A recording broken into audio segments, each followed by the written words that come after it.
everybody. Good morning.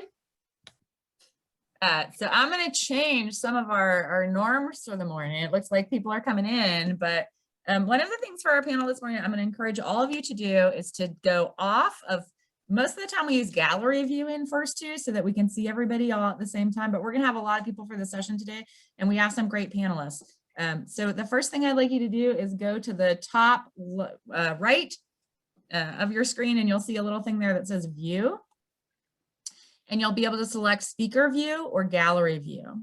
And I recommend that for this panel, you change your view to speaker view.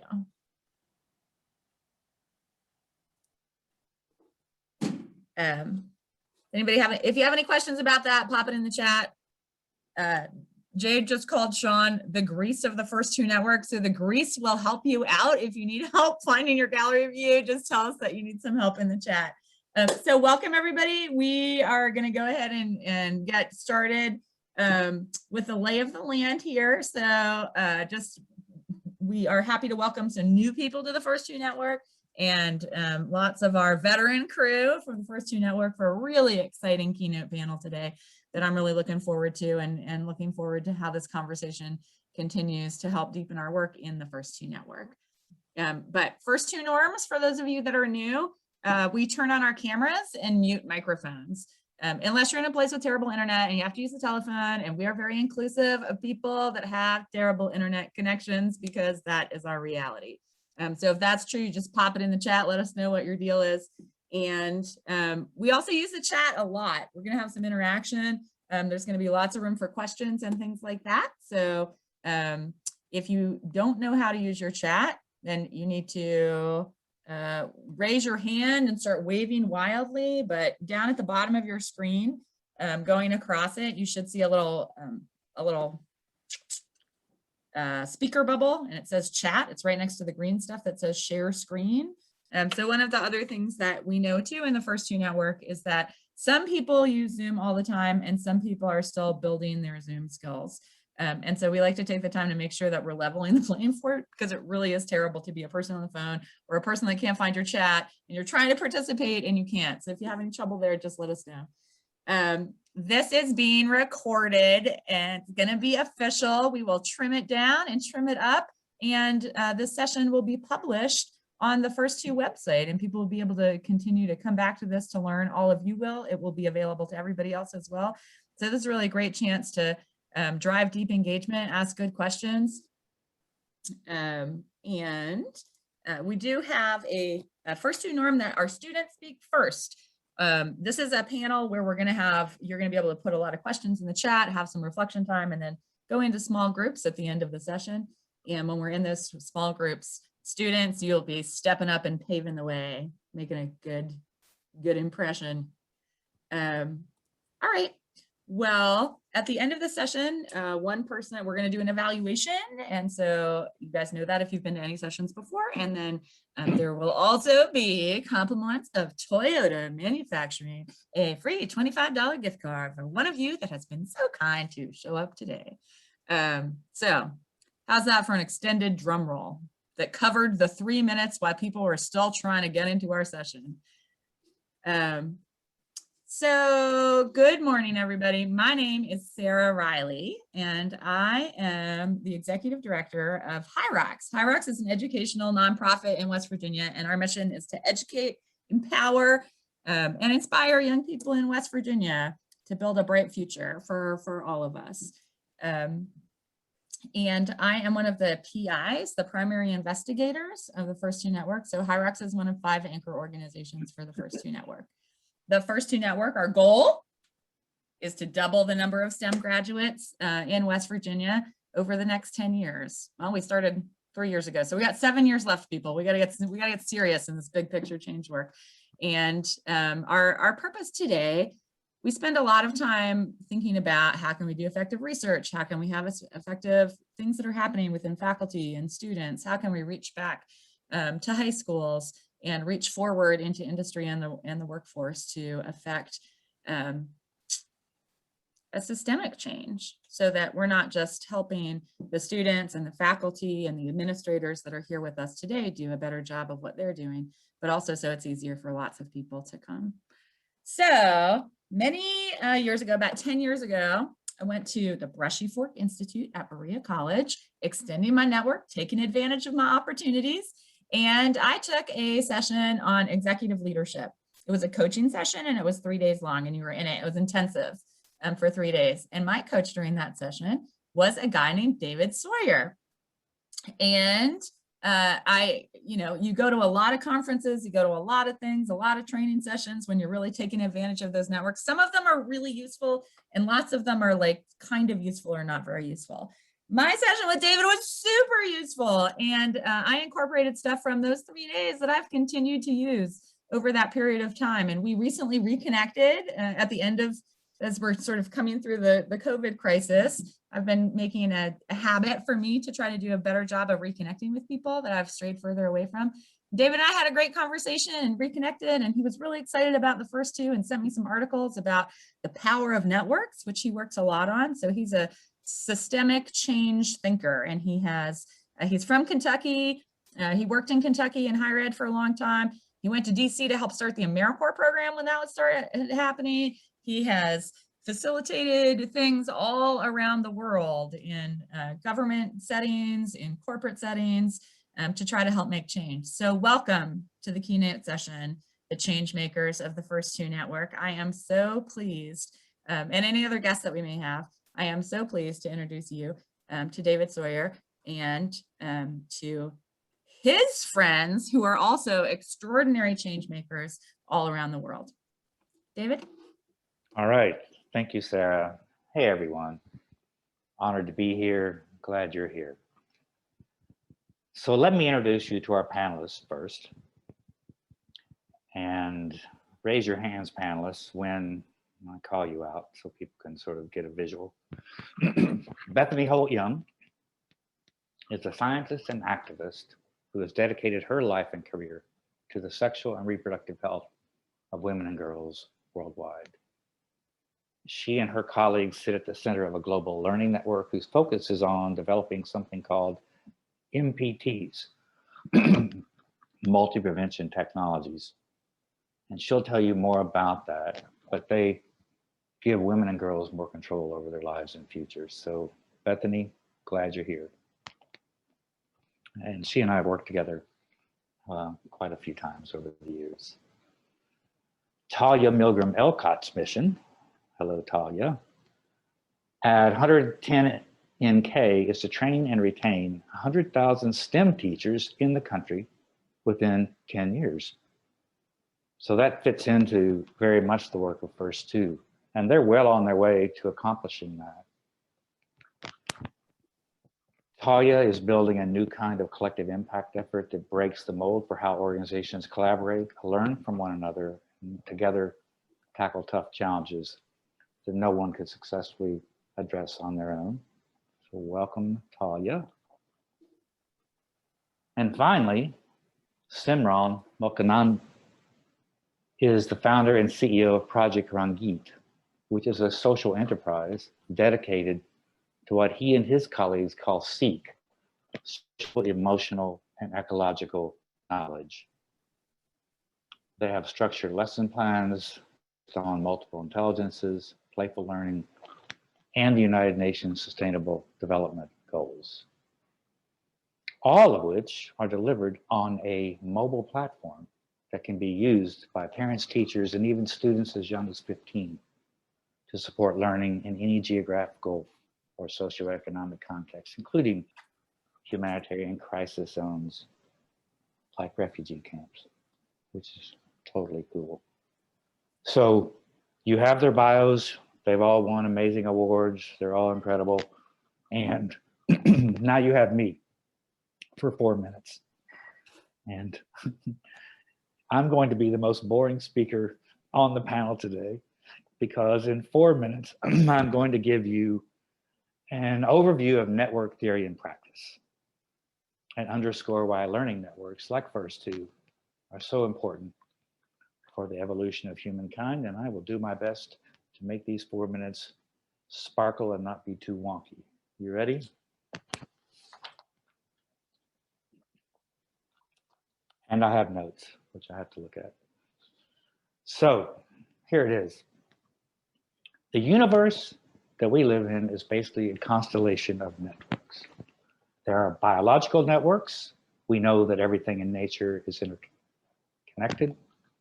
There are neurological networks, like the human brain, the genius between our ears. There are technological networks, power grid, air traffic control, financial systems, internet. There are social networks, Facebook, Instagram, yes, Tinder. And there are professional networks, like LinkedIn and Twitter. And then there are what we call, that converge, impact networks, which are deliberate human networks for positive social and environmental change. Each of our panelists sits at the center of an impact network, and First Two is also an impact network. As the folks at Converge see it, there are three basic types of impact networks. There are learning networks, action networks, and movement networks. But here the lines get blurred. One network type is not better than another. They're all impact networks, and they all contain elements of learning, action, and movement building. Different kinds of networks serve different purposes in different ways at different times, but impact is at the heart of all of them. Now here I get a little poetic. Think of a network as a circle rather than a pyramid. Pyramid meaning a hierarchy, circle as a community, and the solar system is a good analogy. The sun is at the center, and without that gravitational pull and light, the planets would just darken and spin out of orbit. The sun anchors the whole system. So get in a circle with me here. Keeping that in mind, in a classic learning network, information flows in from the periphery of the network. The planets talk to the sun. Out from the center, the sun talks to the planets, and then across the whole system. Information in, out, and across is what is at the foundation of all impact networks. So it's about authentic connection, deep knowledge sharing, and action occurs in a learning network, but it's not mandated by a central authority. The sun is not telling, excuse me, sun is not telling the planets what to do. And Bethany can share more about that. In an action network, learning remains utterly essential, but there are more specific metrics and measurable outcomes that the network aims to achieve. The sun, you might say, is a little more directive. The REAMP network, which is a famous example, has this central purpose: lower carbon emissions by 80% in 9 Midwestern states by the year 2050. Very specific purpose. And Talia and Simran can speak more about that. Finally, in a movement network, the central purpose is to spread an idea whose time has come, to introduce new cultural ideas, or if you know the term memes, M-E-M-E-S, memes, cultural ideas. And an example of that is, think Black Lives Matter. The sun has a mission, a central idea, but it's not directing all the activity. It's communicating a set of values, principles, and practices, and encouraging the independent plans to follow suit. So those are the three types: learning, action, movement, but they all overlap. So why impact networks? Networks are crucial because no one organization, institution, company, government entity could possibly deal with this much complexity alone and really get at the root of causes around homelessness or houselessness, for instance, or the global refugee crisis, which we now have over 65 million on the planet, income and educational inequality, species loss and extinction, climate change, gender, sexual, and racial bias, religious intolerance, political instability, failed states. The list is long. And we have now entered the zone of what design thinkers would call wicked problems. A wicked problem. Wicked problems are elusive and difficult to define. The problem itself changes over time. Approaches to address it change over time. And the truth is you can't actually solve a wicked problem. You can only engage it over time, meeting the right people, learning as you go, experimenting with different solutions, and shifting your approach as the landscape shifts. In short, we're playing the long game here.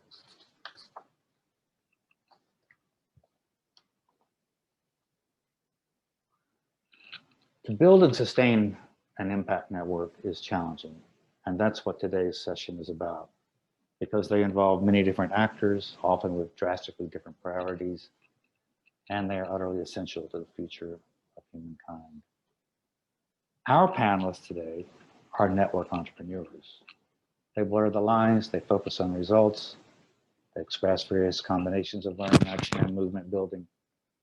The one thing they all have in common is they are absolutely dedicated change makers, committed to positive social, environmental, and systems change. So, what's the foundation of networks? We like to call it return on relationships, ROR. Return on investment, fine. Return on capital, fine. But the ultimate return is return on relationships. And that requires trust. And as we like to say, trust is not a nice to have, it's a need to have. Not trust for affection. You don't have to like people to do great work with them. Not trust for agreement. It's important to have many different perspectives in the room. Trust for action, trust for impact, trust to get things done.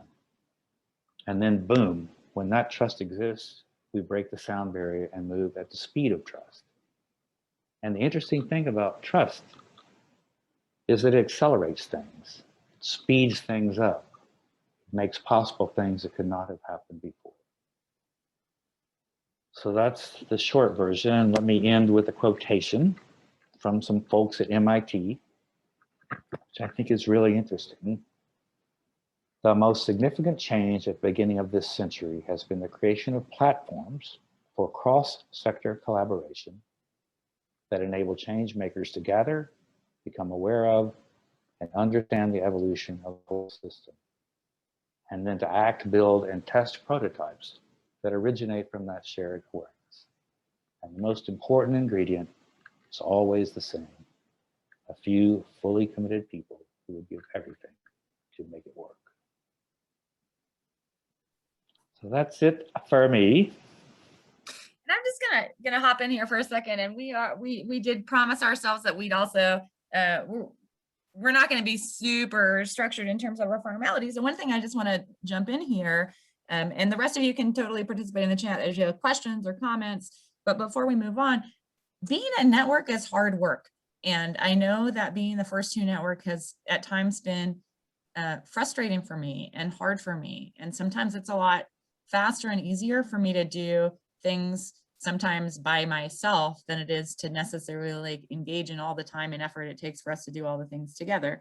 And I'm sure for those of you that have been in the First Two Network, you're feeling my pain right now, and also feeling the joy and the promise and the big impact that David's talking about network work. And so, you know, for me as a leader in the First Two Network, I just wanted to give us some time to think together about this balance that we're trying to achieve of moving work forward and also learning to work together to do that, because it's definitely more work to work as a network than it is to try to do something by yourself.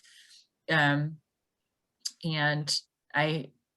it's going to be so interesting. So, you know, I do want to move on to our other panelists, and any one of the three of you can start, but just really hearing directly from you guys about your own journey through life and the work that you're doing and the networks that you're building. And all I would add, go first. All I would add to that, Sarah, is what do you do, why do you do it, and how do you do it, as along with your own journey in life. So, all right, who's first?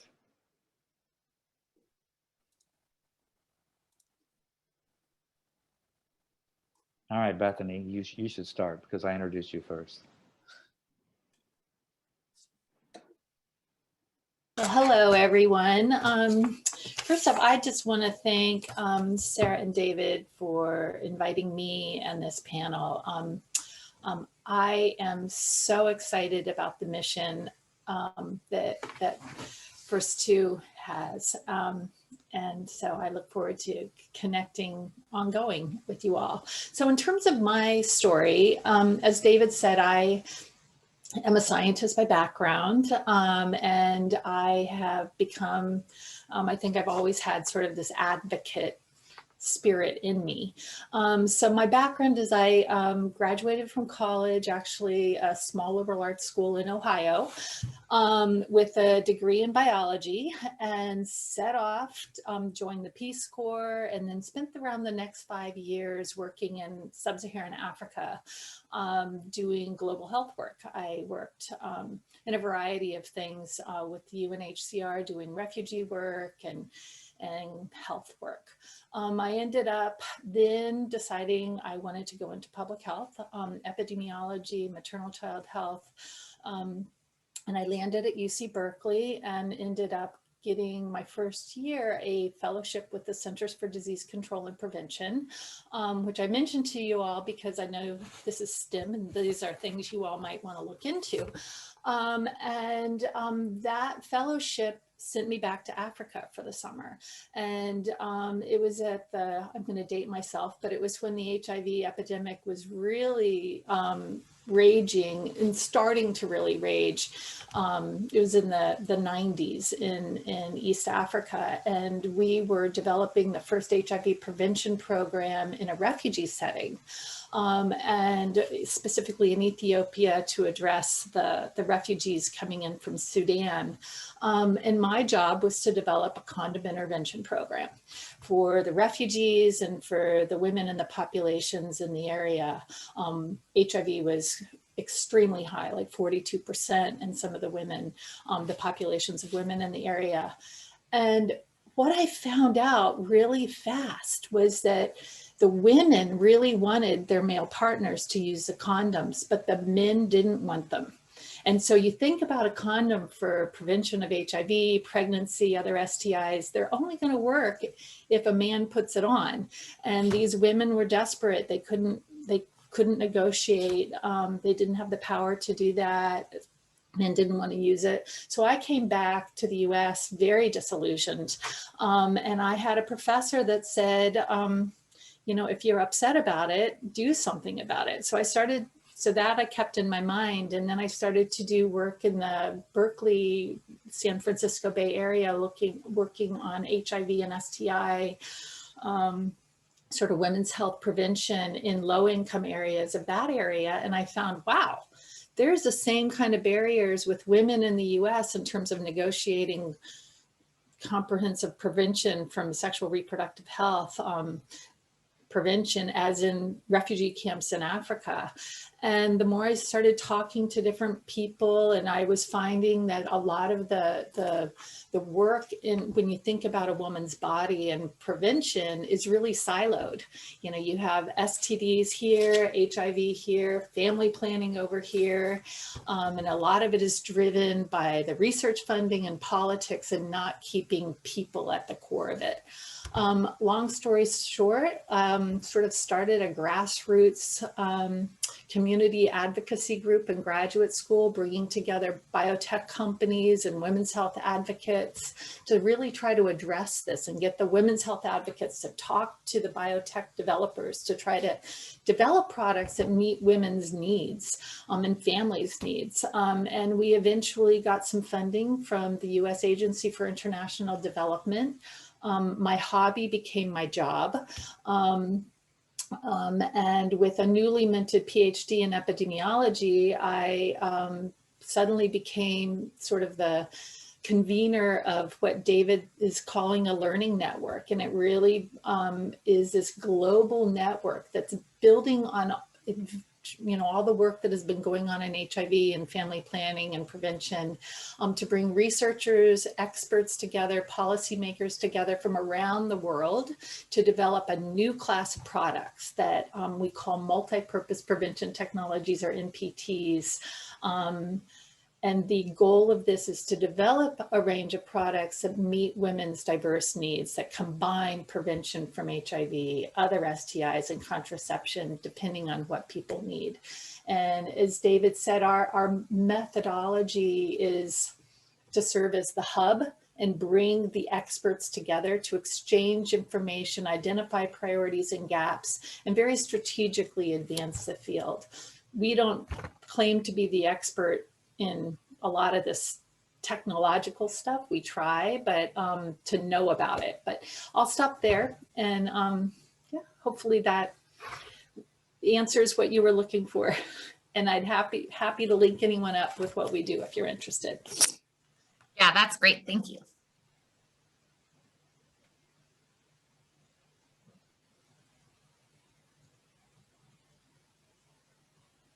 Simran, are you next? You seem to be at the top of my screen. Handing me the talking stick. Okay, thank you. So I'd just like to thank Sarah, David, and Jane. Thank you so much for having me. So when I was first introduced by you guys, by the First Two Network, to the work they do, it made me think back to when I first went to college. So I'm from Mumbai, India. In 1989, I was a freshman at Brown University, and I was a foreigner in a foreign land. When I left India to study in this strange place called America, I didn't have the ability to stay in touch with my family and my friends in the manner that one can do today. There was no WhatsApp, there was no email, and the only way to be in touch was via expensive phone calls, which I couldn't afford. So once I was gone, I was gone. Things were so different in the littlest ways. Where I came from, if I wanted a ham sandwich, I could get a ham sandwich. America is this land of crazy options. As a freshman, when I ordered one, I was asked crazy questions like, what bread do you want? What cheese do you want? What spread do you want? What lettuce, tomato? Oh my God, it would just stress me out. But I loved my experience at Brown. I graduated in 1993 with a degree in computer science. I went on to work at JP Morgan in New York and Singapore. I started a live music venture. And most recently, that's how I met David. I run an education company. I had incredible highs and lows, great success and failure, all of which helped me to get where I am today. And I'm most fortunate for what my failures have taught me. And this is why this book by Tim Harford, a book called Adapt, Why Success Always Starts with Failure, is my Bible. And I talk about this because I was so impressed about the First Two Network, and the support that my friends and family gave really helped me. And I actually wish that I had a network like this that would help me to be courageous and explore my potential and to believe in my abilities. So when you go from places that you're comfortable in and you're thrown out of that comfort zone, a support network like this is incredibly important and really, really important to achieve your potential. Moving forward, in 2005, I taught an English class at a very poor school in Mumbai. It was a fourth grade class. My students were 8 years old to 14 years old. There were differently abled kids in the class. All the girls in the class were like up at 13 and 14. And I found out something that day, even though I'm from Bombay, what I didn't want to hear. The girls were being denied education. They were being abused, sexually abused at home. And so all these different ages and sexes and abilities were all thrown and mishmashed into a classroom, and no one really cared what these kids wanted. And that day, I became determined that I had to do something where every child would feel like there was a place in the world and a place in a class for them, and that they mattered. And so I started with my colleagues, Priyanka and Karishma, a company called Project Rangeet, our education venture.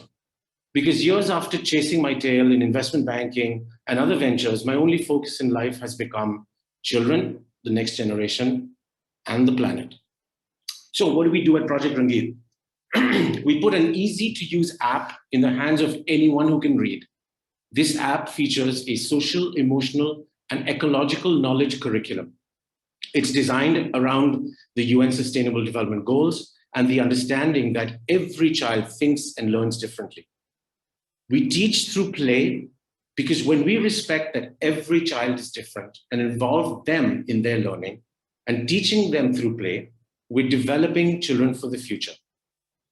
So social and emotional learning, or SEL, is what I believe is the glue that bridges gaps in education inequality. It gives everyone a chance. It's linked to strong, positive mental and societal outcomes, regardless of race, socioeconomic backgrounds, or geographical context. There's a lot of research out there about how SEL helps children build confidence, communication skills, collaboration, and so many skills that prepare them for the future of work that we don't know today. I'm certainly not a network specialist, but I have a few thoughts around this. I believe that SEL is the tide that lifts all boats. And in the context of networks, it's, in my opinion, very crucial. Networks are strong when every node is strong, self-directed, and empowered. I don't know if everyone here knows how blockchain works, but distributed system with self-directed strong nodes create strength, transparency, and equity. This is the fulcrum of strong networks, because when there's equity and strength, the system succeeds and the whole operates smoothly, benefiting all. So diversity is what makes systems strong. Human diversity makes classrooms stronger. Biodiversity makes natural systems thrive. So it's crucial to celebrate this diversity. And I'd like to leave you with a quote from Albert Einstein, who echoes these sentiments. Everyone's a genius, but if you judge a fish by its ability to climb a tree, it will live its life believing that it's stupid. Thank you very much. Thank you, Simran. There's, for me, so many, so inspiring and so refreshing to hear other people's work in other places that's so similar and so aligned and in different ways.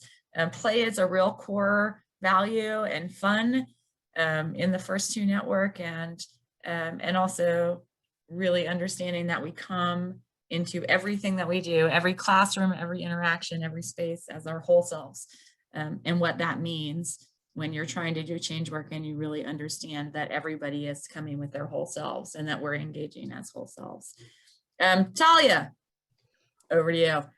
Hi, everyone. I love that I get to follow on these wonderful stories. So I'll tell two stories. One really focused on you all who are the core of the First Two and our students on your way, and one really thinking about the network and what does it mean to build networks and to make change. So I've been thinking a lot about what is real. I feel like this time with all these screens, it can be so easy in one way just to glide and stay on the surface, to turn our videos off and put our virtual backdrops on and just stay up here. And at the same time, we're in each other's homes, and there's an intimacy that's possible that is new, and I think has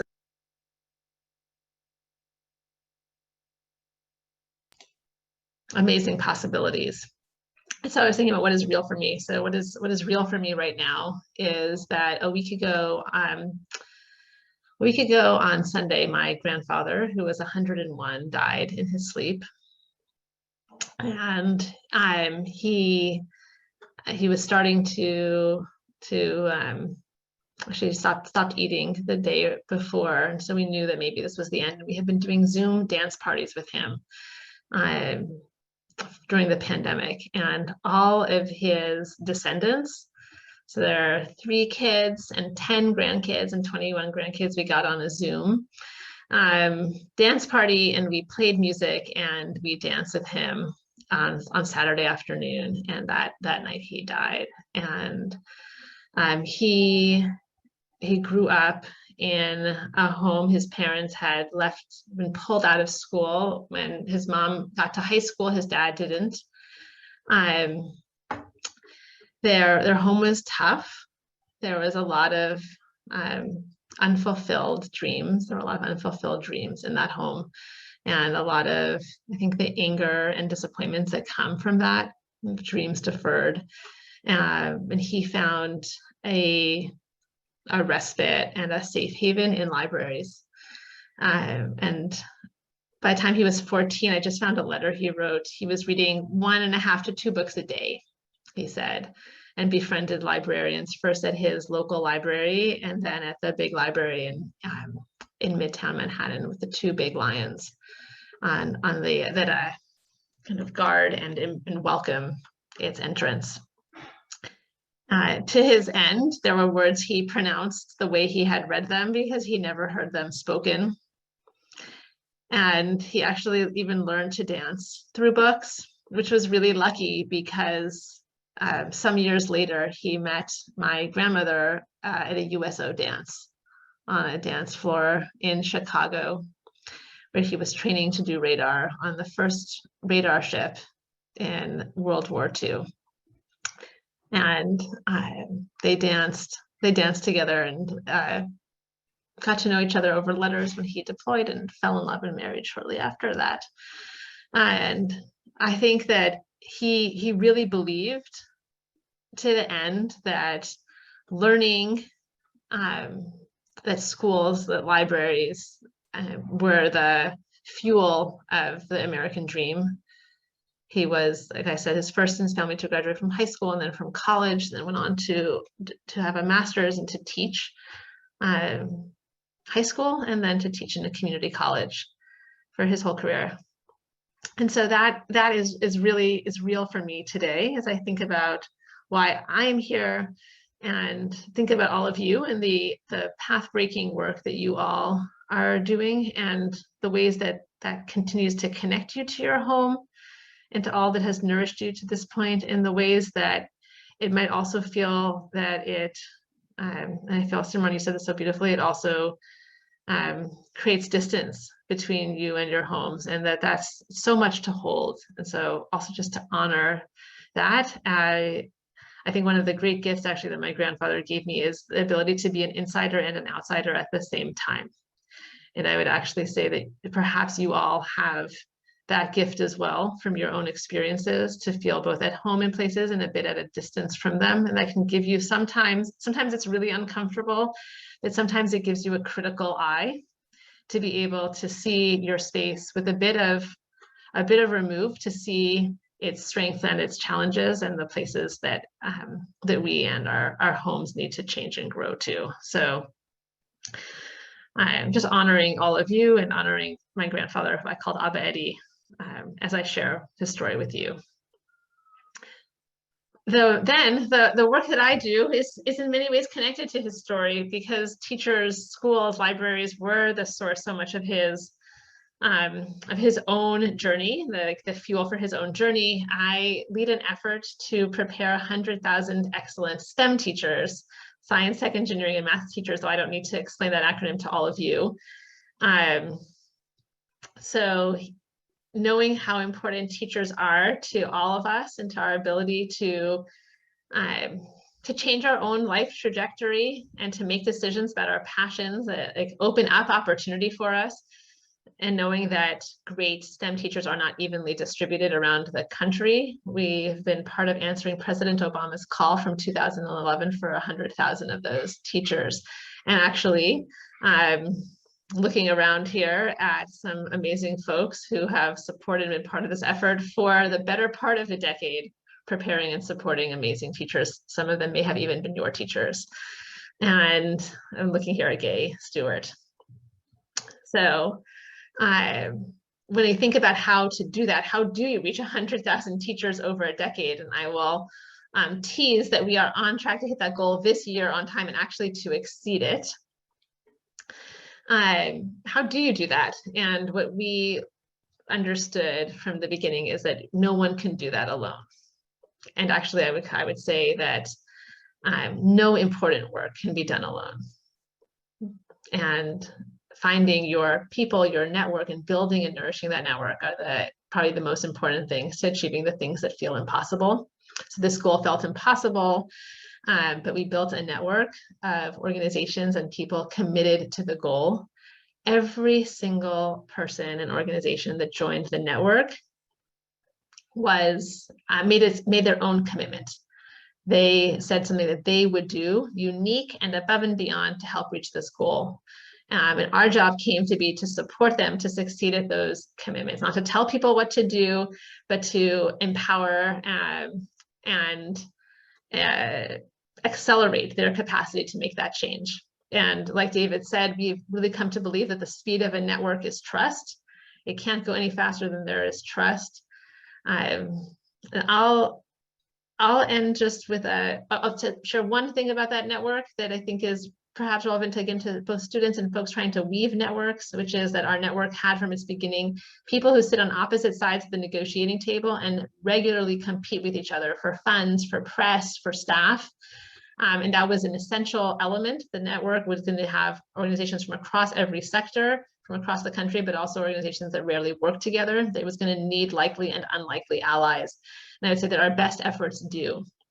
We are at our strongest, and I think you heard this from so many folks, when we bring together likely and unlikely allies to work toward a shared purpose that is bigger than what any of them can accomplish on their own, and therefore forces us into radical collaboration. And that knowing that I have something essential to contribute, each one of us does, but that I can't do it alone, and therefore I'm also insufficient. So just to hold the truth, which I think is the most human truth, that each of us is necessary to the change we want to see, unique, irreplaceable, essential to the change, that you each have something unique to contribute. And at the same time, that you cannot do it alone, that you need to find your partners, your angels, your fellow people to link arms with you, is just the, I think, maybe the most human thing. It allows us to know how important we are, but also to find our people, our tribe, our community to make that change. And that great networks make both of those things possible, to know that I am needed, but I am also insufficient. And so I'll end just with a quote in the spirit of the constellation that David shared, and that beautiful Einstein quote, which Simran, you shared, that it's the poet Hafiz, the Sufi poet, who says, "And still, after all this time, the sun has never said to the earth, 'You owe me.' Look what happens with love like that. It lights up the sky."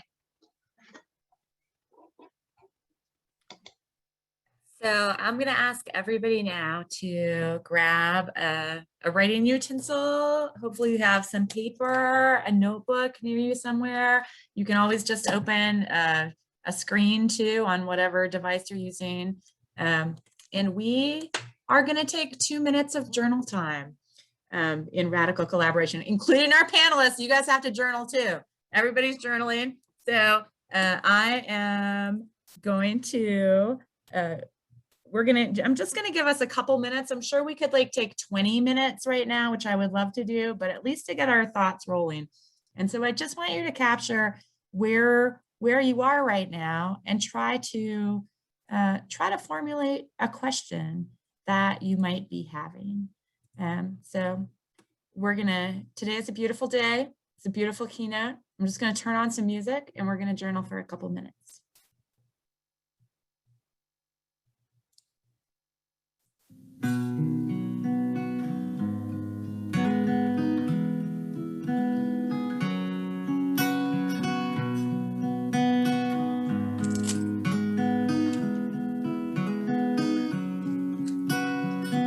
Oh, heavenly day,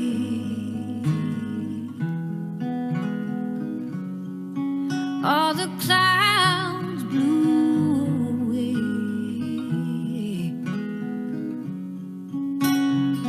Got no trouble today.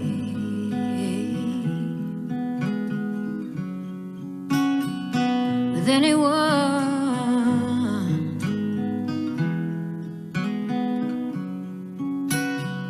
Smile on your face.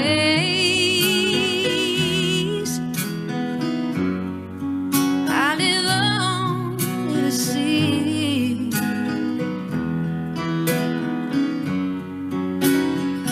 It's enough for me, baby. It's enough for me. Oh, heavenly day, heavenly day, heavenly day.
key change, but we cannot go with them. I did not have a 2-minute song. I am sorry for that abruptness, but bring your head around whatever your tiny journal entry is right there. And I do want everybody to think of a question. I'm going to stop showing my screen for a second. I'm just going to remind you of, sorry, I can now see the chat, First Two Network. I meant to share my screen with the pictures of the panel on it, but I was on the wrong thing. So I had to share my screen to share the music in a good way. I'm going to remind you of our panelists' names. So your question, a question that you have for yourself. We have David, Talia, Simran, and Bethany. And I want you to pick one of those 4 people that you want to address your question to. And then I'd like you to put your question in the chat. So you might say, Talia, question mark.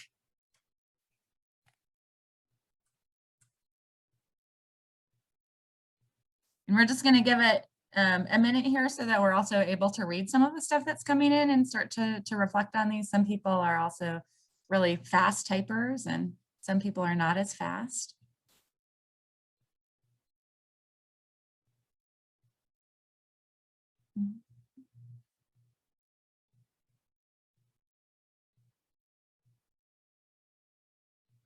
And one of the things that I know as a facilitator is that it's really hard to think and listen at the same time. So we're going to go ahead and give some more minutes of thought space to this group.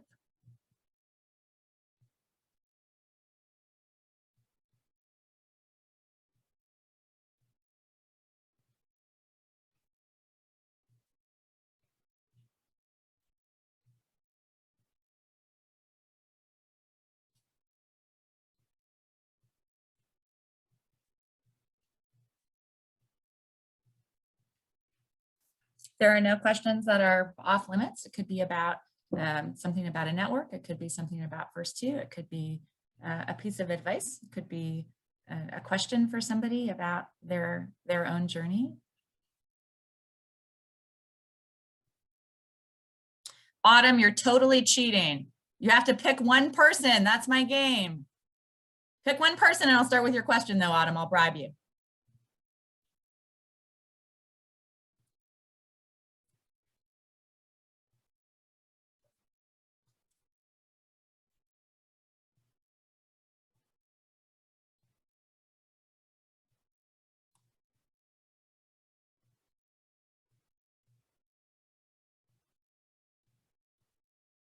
All right, Simran, we're starting with a question for you from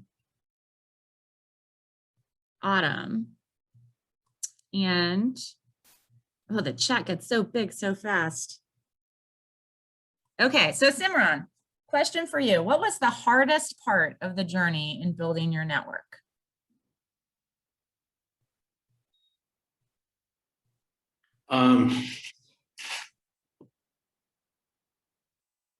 I think building a network, building my network, it's a lot about building trust. A lot of it is, a lot of it is about the trust and the ability to trust each other on so many different levels, and in terms of the work, in terms of delivery, in terms of just collaborating on a level that each of you can, you don't have to sort of look back and see where you're going to fall. So yeah, it's the most important thing for me is building networks with trust. Bethany, I'm going to sort our next question over to you. This is a question from Lydia, and Lydia asks, Bethany, you said your professor just told you, then do something about it, which I think is something that everybody who's participating in this panel has been in that situation for. Did that make you nervous? And how did you even know where to start with such a big project? Yeah, it did, but I think I started really small. So I started by bringing together some of the biotech, the friendlies that I knew. So biotech developers that were here in Northern California, Southern California with, groups like Planned Parenthood and other researchers and people. So I started small, and then we went to the city of Berkeley and met with the mayor and got sort of this citizens advocacy group sort of, I don't know, whatever they do at the city council, but yeah, it's been, it did make me nervous for sure. Cause, you sort of, I think a lot of times on this journey, I've had sort of, the emperor with no clothes on syndrome, like, as a scientist, I was definitely not trained for doing so much of this work. And I'll just give a shout out to David. When I found David, it was so great to sort of have someone that could come in and sort of could take all of these pieces and say, this is what you're doing. But yeah, so anyway, I'll stop there. Happy to elaborate. But I think sometimes you just got to go with your heart and your gut, and not worry about all the things that could screw up, because that's going to happen. So yeah, and hopefully for everybody that's in this big room together today, I really hope that this is a start and continues to be a conversation between First Two and these other organizations. I think we have so much to collaborate on and so much to learn from each other, and so you shouldn't also hopefully feel like this is the last time that we get to interact, because all these people understand that change work is about relationship work, and about trust and about listening and about collaboration. Talia, I'm going to throw the next question to you. And this is a question from Alicia, who's been a really powerful student leader in our network. But I don't think this question, we talk about it a lot in our student groups. I think we don't do as good of a job of talking about it in the First Two Network. We call the other half of us adultier adults. But I do think that that stress and dealing with stress and like bringing that stress into the work and stress into the room is something that's really is a struggle in the First Two Network. And so I'm going to toss you Alicia's question. What do you guys do to deal with stress in your leadership positions? Happy to share, but I don't think this is something that I'll speak only for myself. I don't think this is something that that I have particular expertise on. I think this is lifelong work, and that you all, I'm sure, have incredible strategies that you have used. That is why you are where you are. And so maybe the number one thing I would say here is trust yourself, and that you have gotten where you are because you have incredible strategies for managing stress. And that's maybe the most important thing. And people ask me, I have 3 children, about like, what did I learn from parenting? And I think I can share stories, but not advice. And I think trust, yes, I really I can't share that now. So stories I can share, but not advice. A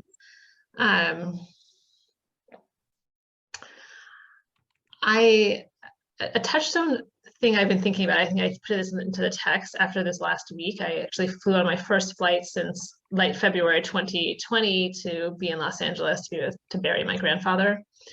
And I went without my husband or my kids, and I wrote to my entire team and said, I will not be working for these days. And so I could be fully present. And I was aware of how, what an expansive and deep pool, a deep reservoir I was drawing from each of these days. I had time with my parents and my aunts and uncles and with cousins. I kept vigil over the body one night before he was buried. I had so much to give. And it reminded me of a moment when I was very young in my career. I was working as a post-law school as an organizer, and was in a relationship, and I was felt like balancing a lot of things. And I would often race out at the end of the day to get a workout in and then to meet up with my partner. And on this one particular day, I just canceled all my things, and I had all the time, and I sat and talked with a colleague, and I could feel having let go of the deadline. In a way, I could feel just how expansive and different our conversation was. And so I'll share that, which is sometimes when we can let go of the thing that feels like it's causing the constraint, it actually opens up a place for a very different and generative approach to the work, and can ironically, like letting go of something that felt like it was non-negotiable can actually make something possible that was feeling really hard to achieve. I've been thinking a lot since coming back about how do I hold on to some of that expansiveness when I have returned to my 3 children, my husband, and a full-time job. Like, how do I draw from a well that feels that expansive? I don't know, but that story came to me. It is 20 years old, that story, basically, but it came to me as I was reflecting on this time. And so sometimes I think letting go, and letting go of something can open up something else. And then maybe I would just say, like, stress does not go away. It shifts sometimes, or it changes its form, but finding your own tools. Someone said to me at the beginning of this pandemic, like, stand still in the shower for 10 seconds on each side. 10 seconds, like, start there. So I have been trying to do that, and I do not do it every day. David, next question's for you. This is a question from Oscar. And Oscar asked the question through the frame of a student, but in fact, I'm going to open his question even a little bit more and ask, what is the best strategy as a network member when wanting to improve an organization or an environment? Everybody in this call is a network member. What's the best strategy to do that? First, take a deep breath. Oscar, I read your question in the chat and I was just like, oh my gosh, how am I going to answer this question? Because, what is strategy? What organization, or environment do you want to improve? And I'm happy to talk with you after this more specifically, if you'd like. And Sarah or Jade can help arrange that. But to give you the shortest possible version, and the way that I best understand strategy is in 3 buckets: sense making, making sense of what's actually happening; solution making, given all of that, what are the possible ways forward? And then you choose one, and then it's into change making. You're actually, executing the work, and you're not just thinking about the work. So sense making, understanding the problem; solution making, what can we do; change making, actually doing it. And Albert Einstein said something, I know we're all about quotes today, that I think is wonderful, which is, if I had an hour to save the world, I would spend the first 55 minutes understanding the problem and the last 5 minutes solving it. So sense making. And one of the reasons we're in the pickle we are on Earth is because people don't spend nearly enough time understanding, the challenge, the problem, the circumstance. So that's where I would start, really understand what's going on. All right, Bethany, I got one for you. I think this is also, all of the questions that I'm picking out are like questions that everybody in the First Two Network is asking across all of their different things. I wish that we had time for all of them today, so I'm pulling out some highlights, but this is a question from Tanner Ekstrom, and I'm going to hand it to you. This is a great question, Tanner. As a network grows, how do you ensure that the growing number of voices do not start to drown each other out? Not necessarily in an oppressive manner, but simply because there are more voices. That is such a great question. And, we have to be really careful about that. I think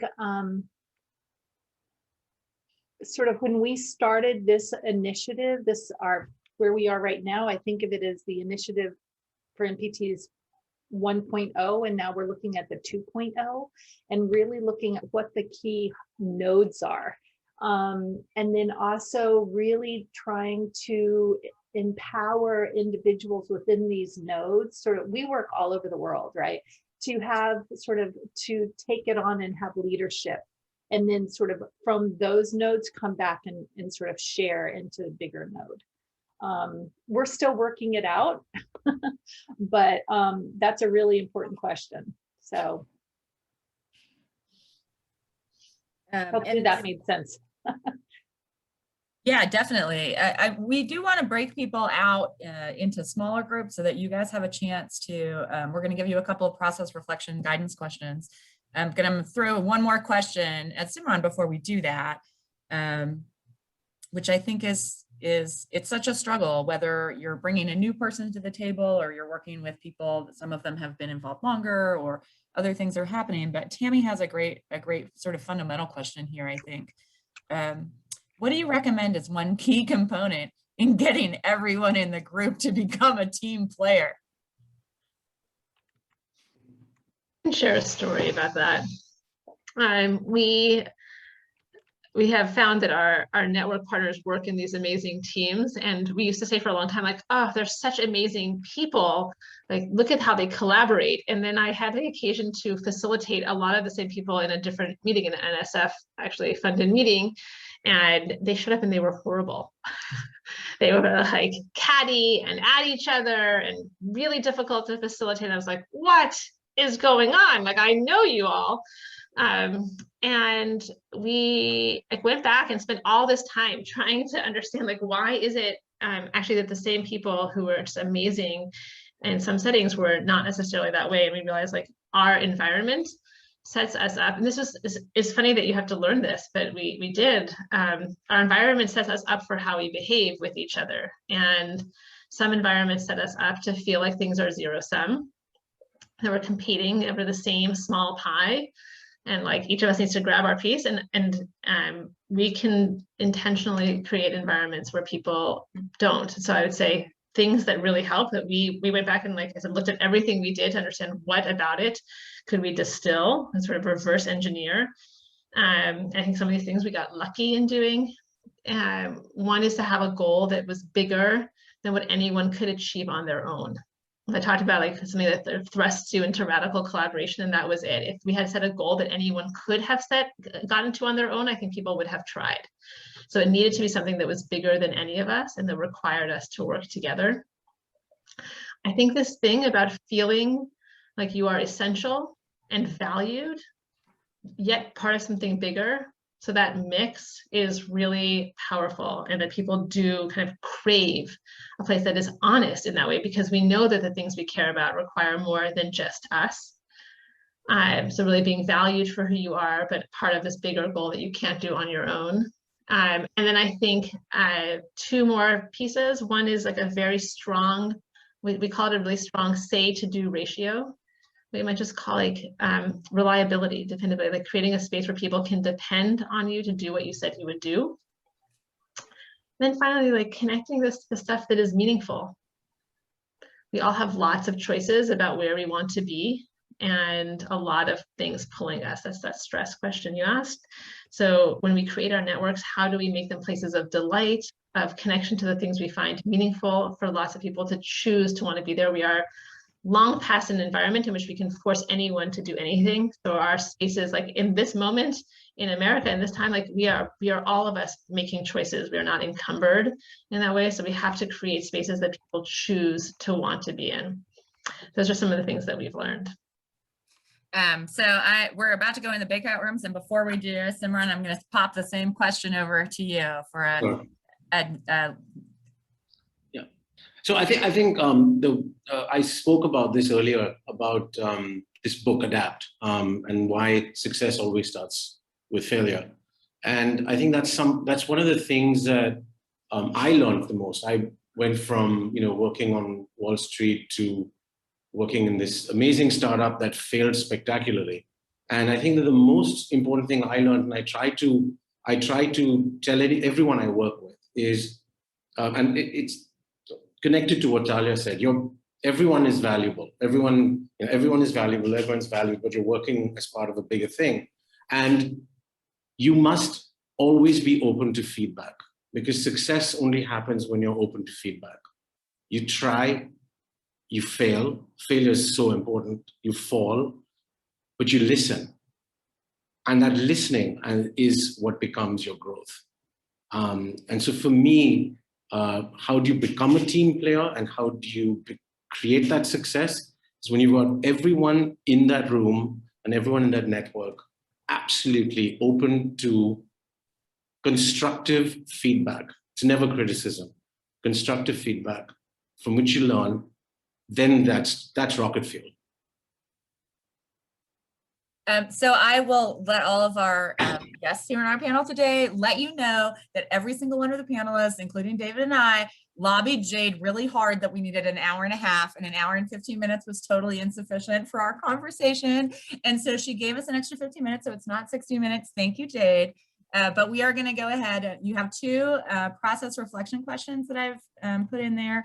If you have trouble with the Google Doc, don't worry about it, but I think you'll have at least somebody in your group that shouldn't have trouble doing that. So I want you to think about what was an aha moment for you and two key takeaways that you're going to hold on to moving forward. All right, thank you, everybody, and welcome back. We're just wrapping up our session right now. So I have two things for you that will wrap up our session. And I want to offer a huge thank you to our panelists for jumping into the work of the First Two Network with us. And again, we're now connected to you. Everybody in this room is now connected to you. And so I'm sure we're going to find ways and other chances to connect.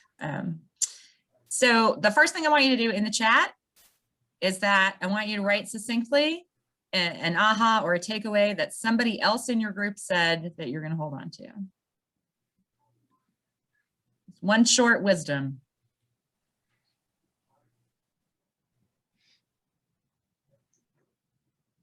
And then Jade is going to put in the chat the link to the evaluation. We have an evaluation for this session.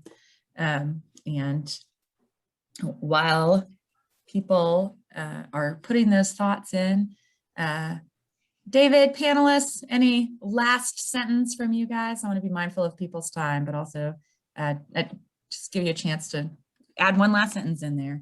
So let's go. Simran, Bethany, Talia, and then David. Last sentence. I'm inspired by your work, so I look forward to keeping in touch. We're about to start an opportunity for people to tell their stories about how you felt included or not included in STEM. And we'll be kind of gathering storytellers this summer, and storytelling will happen in the fall. And we'd love for each of you to share your stories. So we hope we can follow up with you.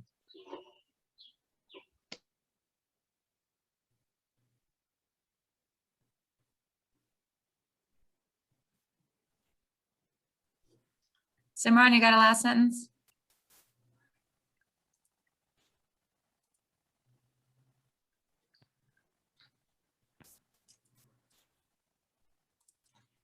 I keep track of all the little faces. All right, David, I'll give the last sentence to you. There is an old and famous quotation that has been so used and overused that I hesitate to bring it. But the reason it's been used and overused is because it's so right on. And it's Margaret Mead, the famous anthropologist. Never doubt that a small group of thoughtful, committed citizens can change the world. Indeed, it's the only thing that ever has. Thank you, everybody. Thank you for your participation in First Two, and thank you for all of your efforts to build beautiful things in the world. I love you. I appreciate you. And I'm happy to hang out here for a few minutes if people had follow-up questions or things like that. I know it was tight. Students, remember to do your second one. And Jade, what's the next session?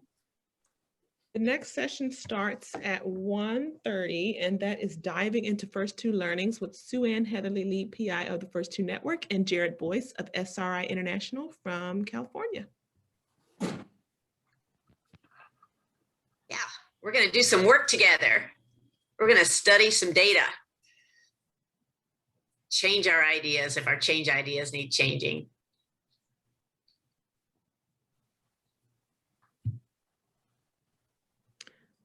Thank you, everyone.